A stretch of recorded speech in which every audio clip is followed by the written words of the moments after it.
Directionally challenged. Directionally challenged. Hey guys, it's Candice. And Kayla, and you are listening to Directionally Challenged. We really thought we'd have a lot of things figured out by the time we hit 30. I guess we're a little older than 30 now. But we don't. We don't have it figured out. And so today we're going to stop and ask for directions by our guest, Grace Helbig. You guys might know Grace Helbig from her YouTube channel, from her 2 books she's published, from her own podcast, Not Too Deep. She also I've heard of that one. yeah, with Hey, Jack. with Hi, guys. Jack Ferry. And she even has a new show with Mamrie Hart called This Might Get, which is really funny. I liked their episode about the Miss America pageant. Yeah. Where they revisited all the old Miss America pageant episodes. Yeah, that show is very ridiculous and very entertaining. Grace does such a good job of living her life out loud. Online. I'm so impressed. I mean, Jack, I know you have a lot of experience with her. You guys see each other how often? Pretty regularly. We have a weekly podcast called Not Too Deep with Grace Helbig, which, Candice, you were just a guest on. I was. It was very fun. So, guys, go check that out. And yeah, so it's interesting to me because she's one of those people as a YouTuber who is posting online constantly about All her the time. life. Like I feel like every time she gets in a car, she posts to Instagram. And every time she gets on a plane, certainly she posts. And I would find that completely exhausting. But I think as a YouTuber, like, that's her thing. And I think what's interesting about it is, and I think one of the reasons why she has become a role model to lots of young people is that she's kind of mastered the art of that, of like finding what to post online and then what to keep private, because she actually does have a lot of aspects of her life that she keeps private, even though she does ridiculous YouTube videos with her mom and her brother and things like that. I think there's a lot about her personal life that people just don't know. See, that's what I think is hard sometimes, is to knowing when to share family and when to not share family, and when to share personal things and not share personal things. Yesterday was mine and Tanner's 3-year wedding anniversary, which Congratulations. is Congratulations. Thank you. But we had this weird feeling of wanting to share it on the internet, but also not wanting to share it, and to keep it private between the two You of us. felt like an obligation to share? Yeah. I felt like people would, those who knew, including my family, that it was our anniversary would honestly question, well, why aren't they posting? What's happening? And we feel our relationship's fantastic. And sometimes I'd love to keep it just us, and certain moments just us. And by the end of the day yesterday, we still hadn't posted, and we ended up posting at midnight last night because we felt guilty that we hadn't posted about our To prove to the world how to much you prove. love each other. And why do we feel that way? Why does it feel like such private moments need to be posted out there for everyone to validate? Did you feel better having posted? The weird part is I felt both. I felt really guilty that I gave in to posting, and then I Right. also felt like, oh, good, we did it. Now everyone knows. But it sounds like either way you would have felt guilty. yeah, so there is no win. Yeah, there's really no win It's there. hard. I Yeah. was traveling a week ago, and I had a really bad experience with the TSA agent, which usually happens when I'm traveling alone with my 2-year-old. I've just had a lot of bad experiences from, you know, From all the smuggling. Yeah, from all the breast milk smuggling. Yeah, I just tape it to my body everywhere. And they're like, we got to search you. I'm like, okay. It's crazy. I mean, even this time, it was literally, now they're stopping me because I had baby wipes. And I said, I'm so sorry, sir. Is this a new policy? Because I've traveled with baby wipes before. And he said, yeah, they're moist. Which already I'm like, do we have to bring that word into this conversation? That's no already a one likes pet that. peeve word. No one likes And that second word. of all, that's not a thing. Like, baby wipes have never been considered a liquid before, and now they are, for the record. I got stopped even on the way home. Wow. They sent my stroller through another security chamber, left it abandoned at the other end of security. I was being yelled at by someone else that I was in the way while trying to get my 2-year-old back into my arms while they're searching my bags because of the baby wipes, and just being yelled at the entire time. And it was Unbelievable. awful. And this has happened more often than not when I travel alone with her. And so I, in a rage, just like went on my Instagram, and I felt like I had to post a picture, and about outing this dude. No, not him. It was Throwback Thursday. I'm trying to engage in social media more, and Sure. and so it was a simple Throwback Thursday picture that I turned into this whole rant about a TSA agent. And I felt like such a jerk for putting this negative energy out. And I felt like, yeah, I showed him. And luckily I had an epiphany by the end of it. Like, that doesn't do anything. Like me having this real moment. And I got a lot of support from other moms in the comments. But I kind of still felt ill to my stomach. Like I'm sharing this vulnerable moment that really doesn't add anything positive to the world. So I deleted it. And felt somewhat better. But that's the constant struggle I have, is trying to like talk about something in a real way and then asking myself, is this even necessary? What point am I proving? Like, what point is me sharing this story where I had a really bad day when so many other people are having worse days? But I think, let me ask you this, because if that had happened to you and, you know, you were feeling stressed about it and then you got home, you plopped down on the couch and Kayla happened to be here, you would share that story with her just to like get it off your chest, right? Just to say like how frustrated you were. Yeah, the first thing I did was call my husband to just be like... To rant, right? To rant, yeah. To get it, just to blow off that steam.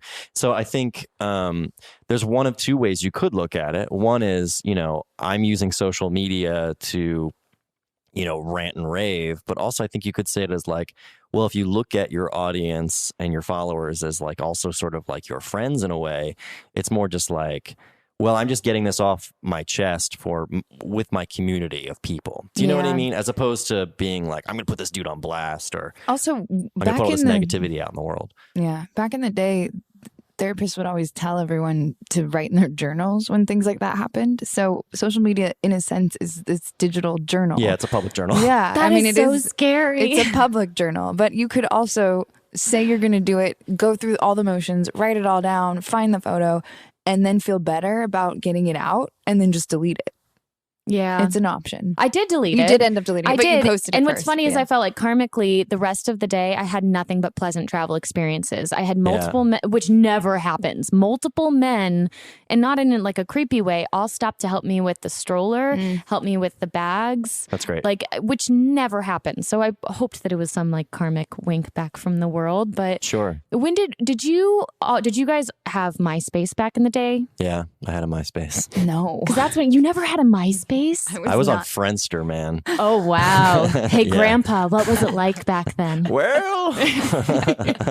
But I remember I joined MySpace because I was doing music at the time. It was when I moved to LA. Sure. And they said, if you want, you know, I got signed to a label at 17. And they said, you should be on MySpace and then we'll just see how it goes.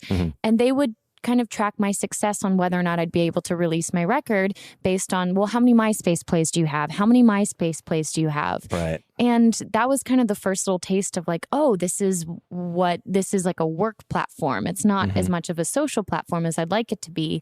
And then even when Facebook came out, it was really just for college students to kind of interact. And I didn't go to college.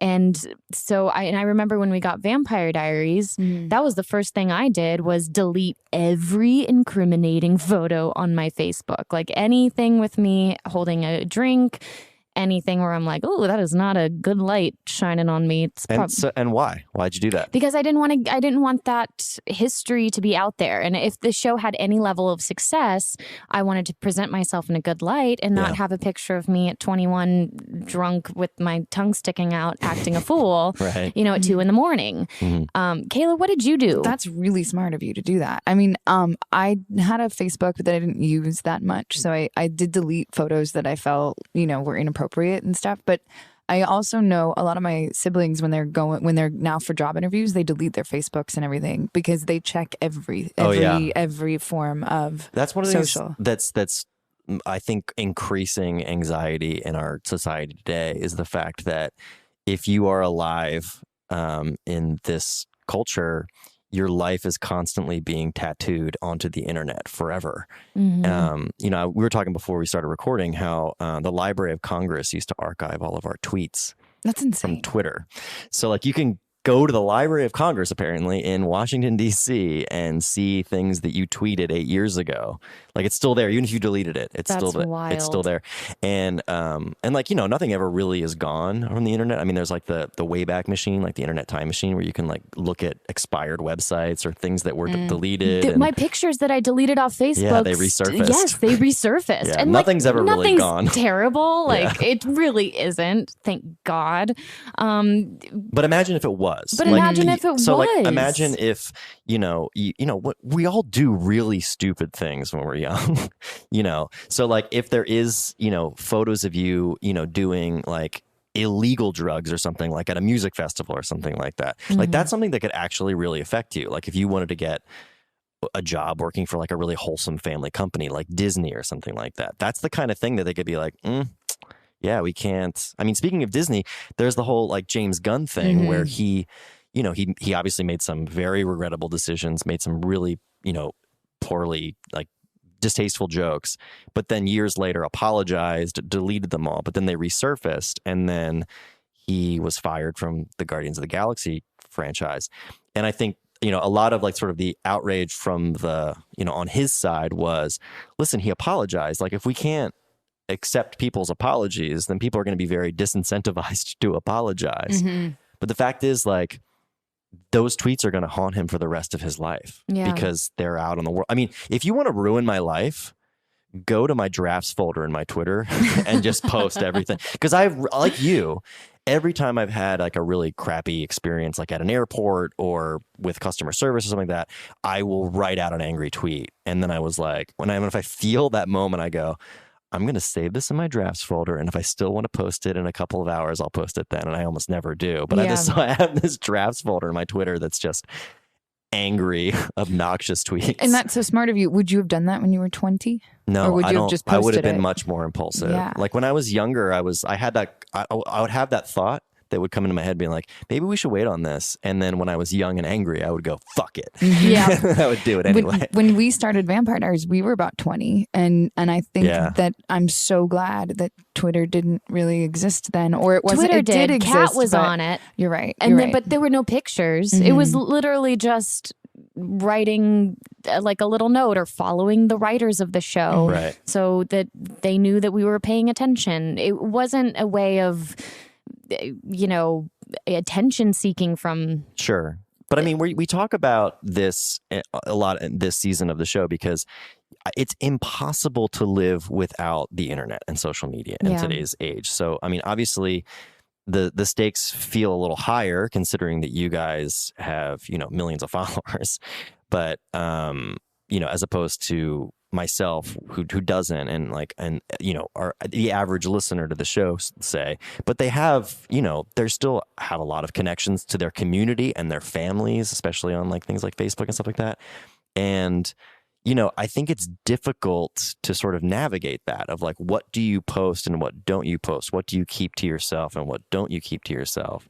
Well, and like I said, my siblings who are, you know, don't have a ton of followers or anything, what they post and how they present themselves determines whether they get the job they want or not, you know? So it does matter to everyone on some level. And there's pressure to post, but then there's anxiety behind it of, am I posting the right thing? Am I portraying myself in the right way? And it's just this new type of world we're living in, and we're trying to come to grasp or to terms with it. It's bizarre. And also wanting to be truthful in a way and protective in a way. That's something I admire about Grace so much, is even she's just good at that. Going through all of her videos or even sitting down to talk with her on her podcast. She's so open and you feel like you know her immediately. And yet I'm sure she has to have a balance of being able to keep her private life private. It doesn't feel that way, you know, following her on Instagram. It doesn't feel like that at all. And I'm impressed that she's been putting herself out there for 10 plus years. I mean, this is our third podcast that will be released and I'm still like, oh my gosh, am I saying the right things? Is this too personal? Like, I don't know. And that's crazy. I mean, it's just living our truth, but it just feels so much more permanent now in a weird way. Well, it is. And so much it is of it permanent. is, and a stamp of your identity in a public way, and that Mm-hmm. can feel very vulnerable and scary. 100%. We're also used to being characters, and it's easy to hide behind that because we're not exposing ourselves. And this is the first time we're actually exposing ourselves. Well, it's so. interesting that you mentioned that because I think that's one of the things that I think Grace does really well. And I also think that an average users of social media do as well. You're not necessarily like when I'm on Instagram, I'm not Jack Ferry. I am the Instagram version of Jack Ferry. And when I'm on Twitter, I'm on the Twitter version of Jack Ferry, right? So like you are kind of playing this character. And I think people like Grace have spent a lot of time thinking about and curating what that character is. Whereas I think a lot of us everyday folk don't think about that stuff. They don't think about, okay, what is the persona I'm trying to to portray myself as here. You're just being honest in your experience. And then that can be bad because you can end up posting stuff that you later regret. And I think, you really have to like ask yourself like where your lines are in terms of what you post and when. Like we were talking a little bit earlier about how like you were kind of agonizing over the decision whether or not to post photos of your kid. Yeah. When Florence was born, we also, just out of protecting our family as a whole, we've always been pretty aware of trying to protect all the daughters of, the social media wave and making sure that basically when Florence was born, I just wanted it to be a really sacred time. And I went for the her whole first year of being here, not posting any pictures of her face. And then after that, I'm like, what am I doing? Like, I want to show her, like, this is just my life. And I constantly go back and forth of like, is this too much or is this, not enough? Or which is such a weird question to ask. But then I see people like Chrissy Teigen, who's very open about having her children out there. And then I saw like Brooklyn Decker posted a picture with her child and her baby Bjorn with a like emoji over the baby's face. And I'm like, yeah, that then makes me go like, oh, I'm putting my child out in the world without her consent. And then the other side of it, no, this is our family picture. And I'm proud to show my daughter with a really cute haircut. And this is my real life right now. Yeah, but I guess that's really the point is like it's creating stress. I know, it's so silly. It is. I don't think it's silly. I don't think it's silly. I don't think frankly. anyone thinks it's silly. Yeah, I don't either. And we're all kind of trying to figure it out. And we all have our own little like, our limits of things. Well, I feel like Grace has done an excellent job and she is the OG of the putting herself out there and keeping her life together as well. And I'm really excited that she's going to be on today to give us some direction. Stay tuned. Here she comes.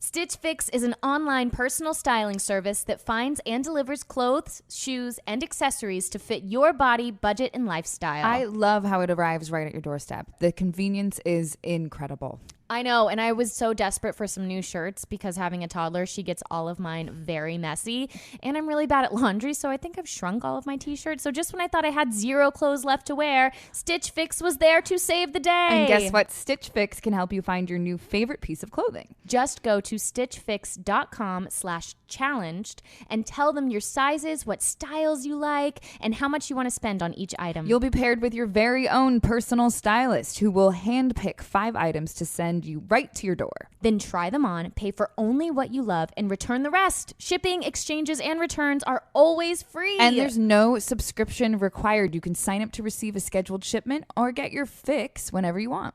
Stitch Fix styling fee is only $20, which is applied toward anything you keep from your shipment. Wow. So get started now at stitchfix.com/challenged and you'll get 25% off when you keep all 5 items in your box. That's stitchfix.com/challenged to get started today. Directionally challenged.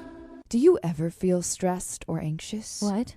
Do you ever have trouble sleeping? Me? No, I haven't slept in days. What are your coping tools? Listening to Directionally Challenged. Our podcast is all about making your life better, and that is why we are excited to partner with Calm, the #1 app for sleep, meditation, and relaxation. Calm gives you the tools you need to live a happier, healthier, and more mindful life. Like sleep stories, soothing tales read to you by well-known voices to help you unwind and fall into a deep sleep every evening. Guys, it's like bedtime stories for grown-ups, but they also have sleep stories for kids too. And they also have sleep meditations, from a series of 10-minute sessions to help change your relationship with sleep, to sleep meditations that guide you to release tension throughout your body, soothe your mind, and drift into dreamland. Or if you're more into music, Calm Music offers sleep tracks designed to help you fall asleep and relax. Just 5 minutes of calm can change your whole day. No wonder it was named Apple's 2017 App of the Year. Are you interested in trying this, Candice? Yes, desperately. For a limited time, Directionally Challenged listeners can get 25% off a Calm premium subscription at calm.com/challenge. What's that again, Kayla? Calm.com/challenge. It includes unlimited access to all of Calm's amazing content and premium programs. Get started today at calm.com/challenged. That's challenged with a D. That's calm.com/challenged with a D. We're back with Grace Helbig. Hi. Hi. We're so Hi. happy that you're here. I'm so happy to be here. Thank you for having me. I will just speak for myself. I'm incredibly intimidated by your OG YouTube status. Oh, wow. No, that I will speak firsthand that you don't have to feel that way at all whatsoever. It's not impressive. It feels very impressive because this is our third podcast that we've released. Mhm. And Kayla and I both this entire week have been feeling the vulnerable gut in the stomach. Like I feel like my whole innards have just turned into one big mushy vulnerability. Massive anxiety. Yeah. Oh, God. My resting state is anxiety. So I can fully speak to that. Have you guys conversed about just, initial thoughts, feelings on having put your podcast out there for the first time? Many times. With each But other. have you conversed on the podcast? No, not yet. That's Okay. what we're going to do here right now. Yeah. So what are your initial reactions from putting it out? As actors, we feel really vulnerable being ourselves. Or I Right. guess I'll speak for myself and you can speak for yourself, Candice, but I didn't realize how vulnerable I would feel. And Really? Yeah. And I don't want to say emotional is the right word, but just I kind of keep overthinking everything before I say it. And I'm really worried about, I just want people to like it, Yeah, because you're fully unedited and you don't have like a director that's, overlooking everything. And Well, hang on. hi, Jack Ferry. Hi. But I mean, there's no script in place, right? Yeah. So you can, everything is on an independent level. It's us being ourselves. Mhm. But we did talk a little bit earlier about the fact that when we started the Vampire Diaries, social media wasn't really a big push. It was actually the opposite True. because it was about 10 years ago.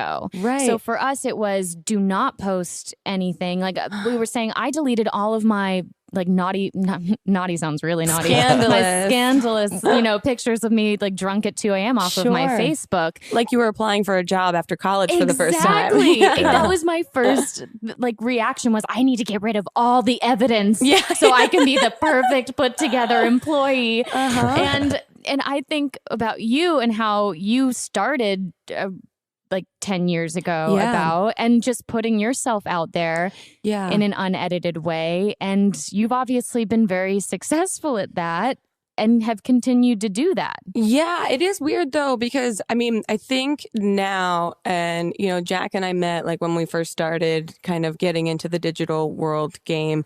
I always had at least some sort of system in place in my mind of how much of myself I was going to put out there, how much of my personal life I was going to put out there, how much of my flaws, mistakes, etc. Because at least when you make YouTube videos, you still can edit the things out that you don't want in them. So I felt like I was showing flaws and being kind of, as raw and real as possible, but it's still edited, and so a podcast is kind of the first thing that I think I experienced other than live streaming where you're just kind of free falling and you're just kind of watching yourself go and hoping that it makes sense and hoping that it's interesting and hoping that it's, continuously interesting.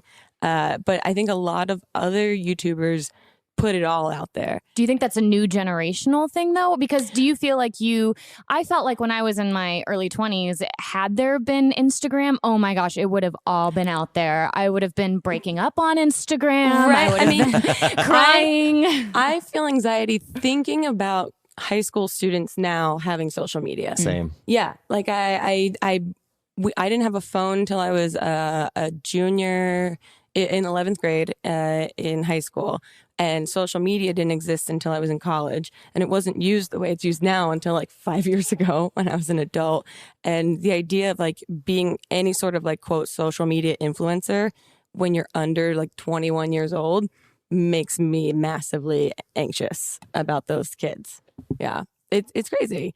I think there's a weird kind of measurement system of people thinking that putting their whole lives out there is going to get them views, going to get them, attention. But then on a personal level, mentally, that's going to scar you. That's going to like, unless you're talking to a therapist or something about it, I think that's going to be kind of like an overwhelming thing for kids to do. So what percentage of yourself do you show everyone? I would say maybe like 75%. Because you're creating a lot of content. Yeah, and my like kind of thesis statement when I first started making content was it's comedy first, and then any sort of personal real life stuff second or third if I want to show that. Like I'm a Libra, I'm a scale, I'm fair and balanced, so I need to have like a balance of how much I put out versus how much is just for me in my private life. And I don't know, and there's no masterclass on the right way to do it. So I think people get excited about putting it all out there, and then, oh my God, there's an impact that happens after that. So when you started with your own YouTube channel, you obviously had an idea of how much you were comfortable with putting out there, and you were balancing that yourself.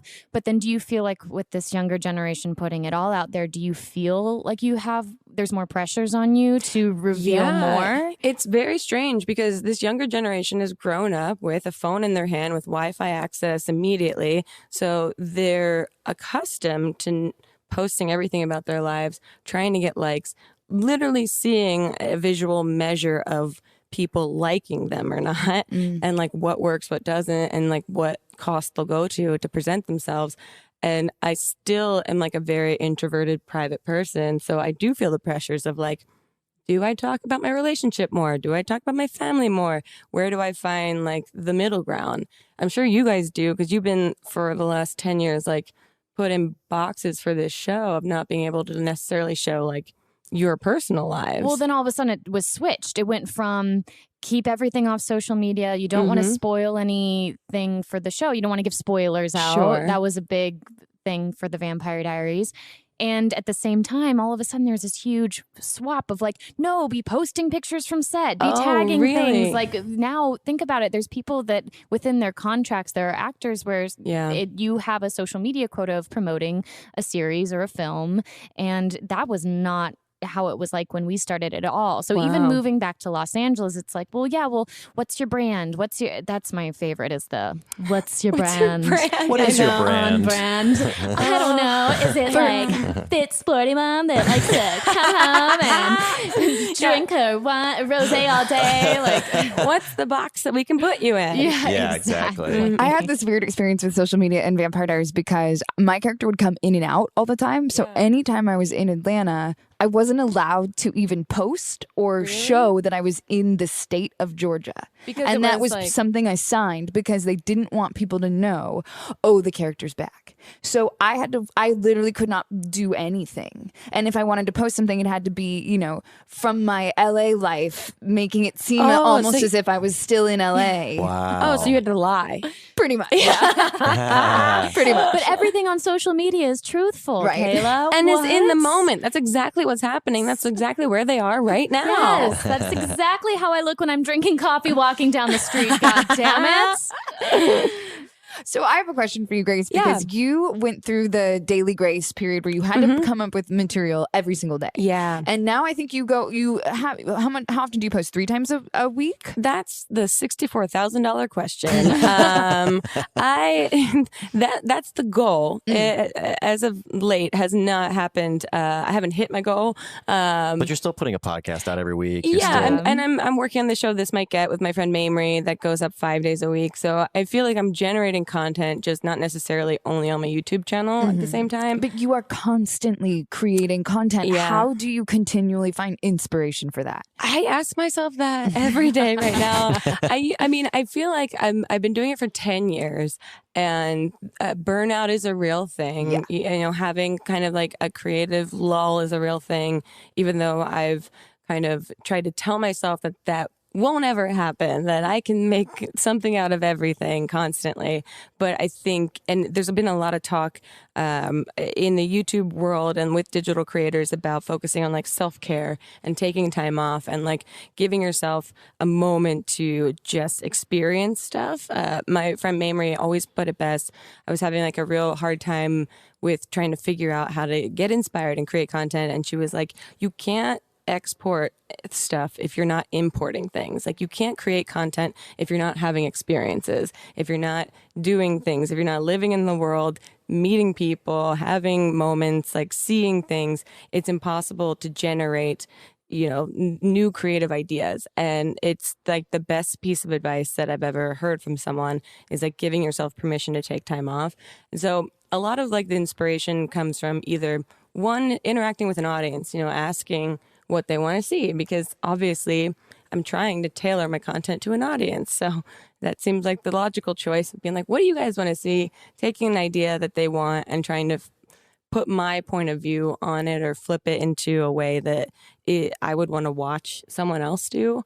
That, and then just like pop culture is obviously like I'm a reality show freak. Yes. Yeah. I love it. Mm-hmm. What do you have like I love idea time. Like if I could just sit in a room and just come up with a bunch of like bad ideas, I would love that. Like that's why I like games as well, because you just shout out answers. Like any game where you just get to shout out answers. Well, see, I used to do improv in New York for years, and I think that really helped exercise the muscle in my brain that didn't overthink things, that said yes to an immediate idea, took a seed of something and grew it out without any, thought about it, without any like overthinking or analysis or like this is bad now, just putting it out there. And I haven't done improv in LA in years, so I feel like the muscle is kind of totally unexercised right now. I might need a little bit more exercise. Yes, and yeah, but that honestly is Improv what I joke. say is like perfect philosophy for content creation, for life, for everything. It's just like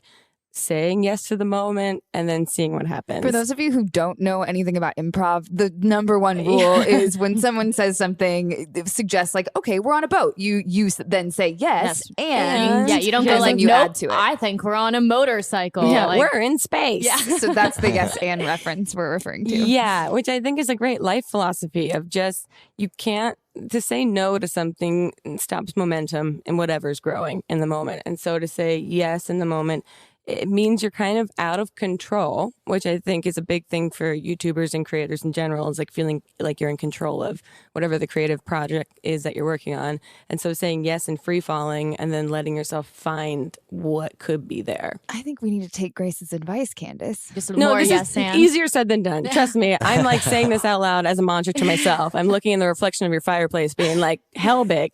Say yes and. But a lot of what I found in improv as well from my level 2 class I've nailed down at UCB is that that's also a vulnerable place too. And putting yourself out there and saying yes and not knowing how it's going to turn out is a very vulnerable thing to do, especially in a public way. Exactly. So here's my question to you guys. How did you, like, what was the conversation around you guys starting this podcast? We might have been drunk on Candice's bathroom That's floor. also, that was my other piece of advice for creating content. It's just Solid get drunk cocktails. around creative people and see what happens. See what happens. We wanted to have the conversations that we were having with each other and at dinner parties with our girlfriends in a public way, because we figured there are other women and or men or anyone else who was maybe thinking and feeling these things. And we never felt that there was an organic way to do that on our social media platforms. We both were listening to podcasts and we're like, let's try this. Yes. Yeah. And Yeah. great opportunities came from that. And it's just been interesting that this has been such a vulnerable week of finally like hearing it out there. Yeah, and then hearing the feedback and understanding like how people relate to you. Yes. Turns out you guys are people. Yeah. You're people. Has there ever been a moment where you've done an episode on your YouTube channel or that you were like, okay, I'm going to get real. I'm going to be really vulnerable and open up a part of myself that I wouldn't normally? Yeah, there was one time this girl made a video about, it was basically like a very much fat shaming video. And I talked about this in one of my books that like I had an eating disorder in college and like I could not fall asleep after watching this video. I just couldn't fall asleep. I was like tossing and turning all night. I was like upset. I was emotional and I just started taking notes on sticky notes. I didn't even have like a notebook next to me. So I just looked like a psychopath in the morning with just like sticky notes everywhere next to my bed about like how to respond to this person in a way that wasn't coming from a place of anger, but more or less trying to come from a place of hoping she would understand how her words like affected people in a way that could create a conversation. So I made a video, where I talked about, that I didn't agree with the video that she made. And it was very maybe like one edit in it, like just wanted to like have a real raw conversation on my channel. And that was probably the most like real I've gotten in it. I was also writing about having an eating disorder in my book at that same time. So it was just like in my brain and like a sensitive subject. And I was shocked that it went over really well. And I was worried that because I put out comedy first, like people are going to be confused by this or think this is a joke or not take it seriously or not understand that this is like a thing that I care about. And it was great. It went really, really well. And I was overwhelmed by the response to it. And I don't, as coming from a British family where we repress emotions, did not handle the emotional response well, pushed it deep down. But yeah, it was great. It was very, very nice. At what point did you decide you even wanted to write about having an eating disorder in your book then? Because that, it sounds like you were already like, okay, I'm gonna talk about this. Two things. One, I was writing, so I wrote a book that's like Grace's Guide is kind of like a tongue-in-cheek self-help book. New York Times bestseller, by the way. Yeah. Oh, wow. Thank you that guys. in. Research. Slip that in. Yeah. And because I worked with like, self-help people in New York, helping them like make YouTube videos and things like that. And I kind of thought, I was like, this is kind of bullshit for the amount of money that people are spending to hear these things that are, all repackaged same advice over and over. What if I make something that's like a tongue-in-cheek version? And then I wanted to make a tongue-in-cheek style guide because I just want to be aspire to be one of those like beautiful makeup gurus that like has all of their shit together, but my execution, I can't do it for whatever reason. I feel ya. I just want the free makeup. Like, is there a way that you can be bad at makeup and just get a lot of free makeup? That's to play kind with? of what I was hoping when I wrote this book. Didn't turn out that way. But I was getting so frustrated writing the book and I was having such a hard time and I felt like such a fraud because like trying to joke about the beauty industry was hard to do because you didn't want to make anyone feel bad. And also I really struggled with it in college and I hadn't like explained that. So I felt like an asshole making fun of something that I haven't explained how comedy got me through feeling okay in the beauty industry and like feeling okay with myself. So I went to a tarot card reader. And she told me, I asked her about the book. I was like, I'm having trouble with it. And she pulled a card. I can't remember what it is now, but it was basically like, you have to pull back the curtain on something and reveal something about yourself to move through this. And I was just like, whoa, okay. And so, I took a leap of faith and I wrote about it and sent it to my editor. And she was like, this is game changing for this book. And it's just in the intro. And so it really like just sets kind of the course of like, here's why I've given myself permission to make fun of beauty and style and all of these things just because I've gone through hating myself over all these things. And it's okay to like release the pressure that we have for each other on this stuff. And it honestly like unlocked me being able to write the rest of the book. I was like so blocked up until then. It was like such a release. Yeah, it was really great. I know a lot of us struggle with hating parts of ourselves or ourselves, myself included. Listening to you, I feel inspired now to ask you, do you have advice for people that are going through that or that will go through that, and ways that you coped? And I think the biggest thing that I would say is accept help if someone comes to you or someone asks anything, and or reach out. Don't be afraid to ask for help. Because I think those are two sides of the same coin that happen when people isolate themselves, is you really have to re-engage because you create an entire world in your head that doesn't exist as how the rest of the world sees you. So be brave enough to ask for help. And that's the hardest thing to do. It's so hard. I remember when I was in college going through it, I didn't have like the internet to research. So I would buy books from like the bookstore and like read them furiously and feel like, oh, someone else is going through this. How interesting. Okay, I'm not alone. That's now given me some motivation to go reach out to someone else. Do you feel like that's the positive power of YouTube and social media now? I think the greatest thing about social media is the reach, is the communication, is like the global awareness of like being able to know you're not alone, to find communities that you feel accepted in, to find like subcultures that you're like, oh, you like this weird thing that I like? Cool. Awesome. Now I have a friend.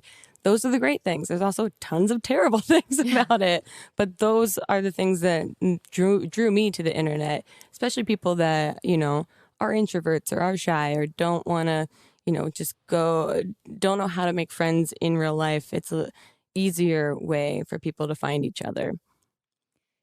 I did watch Dirty 30, by the way. Oh, thank you for watching it. I did. I enjoyed it. You guys can go out and watch it. I rented it on Apple.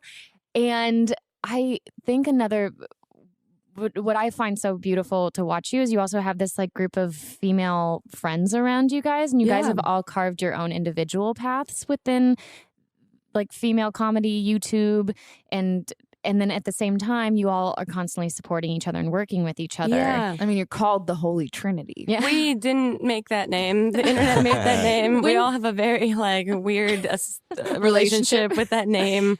It's a little self-indulgent. But have you been able to lean on each other during vulnerable moments when you've put yourself out there? And yeah, we became friends really quickly, and it's so interesting. And maybe you girls have gone through this too. And Jack, you know, you too.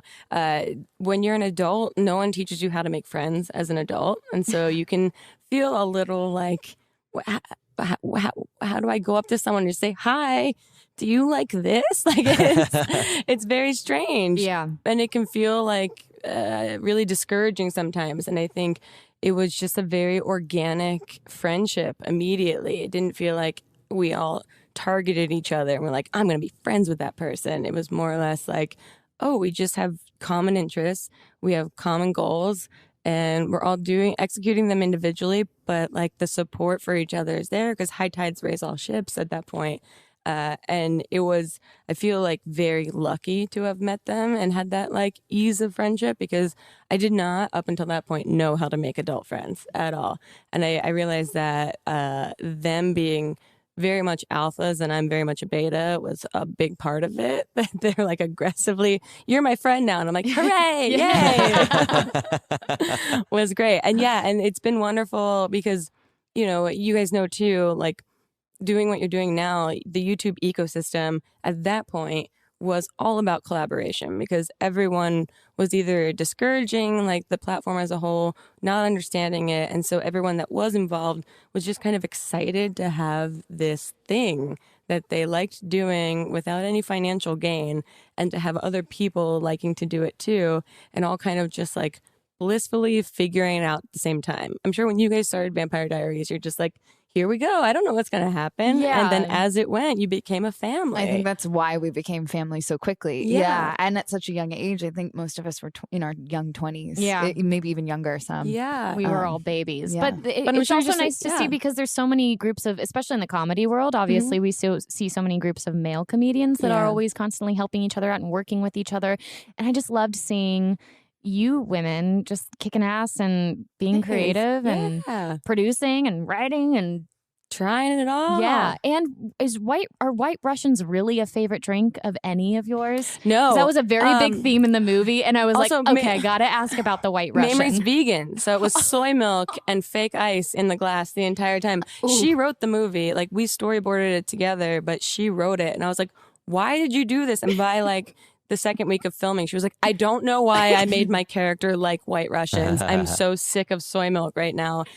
And my favorite part in the movie, there's one moment where, because it's, fake ice, it's plastic ice in the cup, so it won't melt for continuity every time you do a shot.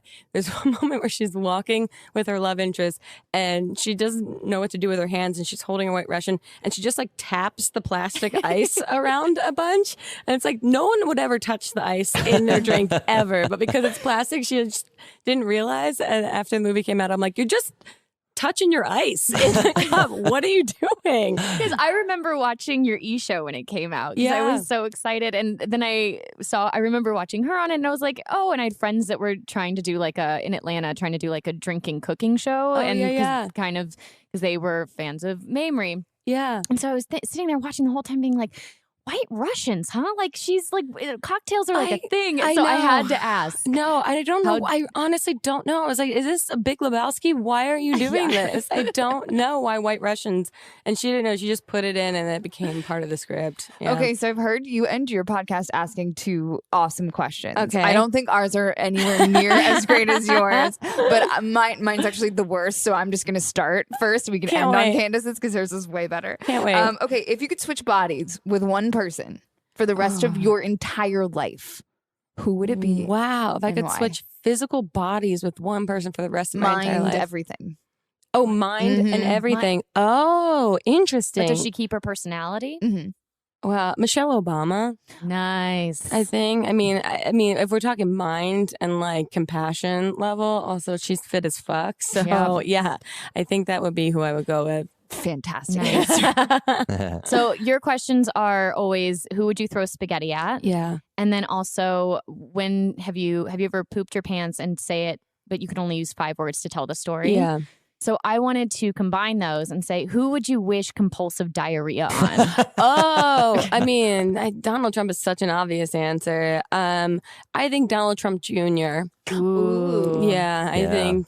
But the golden toilet's broken and no toilet, just full, like a sprinkler of diarrhea would be great. Yeah, that's my answer. Yeah, I like it. That's solid. Well, so obviously all of our listeners can find your podcast, Not Too Deep. You'll also hear Jack Ferry on it. Yes. They can find you at Grace Helbig.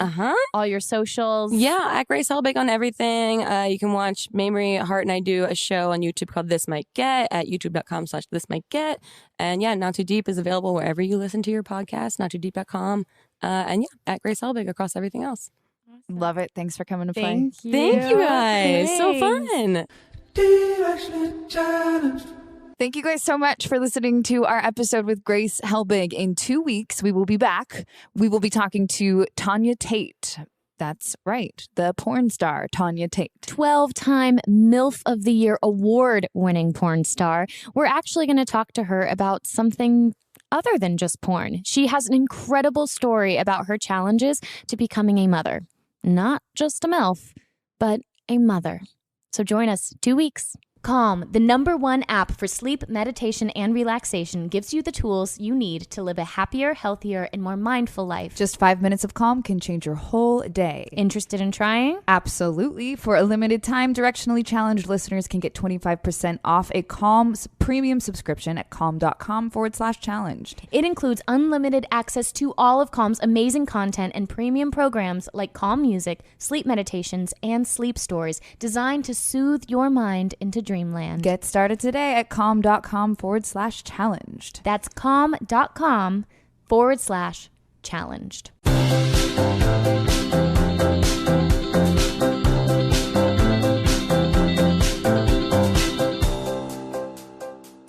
Directionally Challenged is a production of Pineapple Productions. Producer and director Jack Ferry. Producer and editor Melissa DeMonts. Post-production sound by Chris Henry. Production assistance by Adriana Montegudo. Logo design by Natalia Vasquez. And music by Joe King.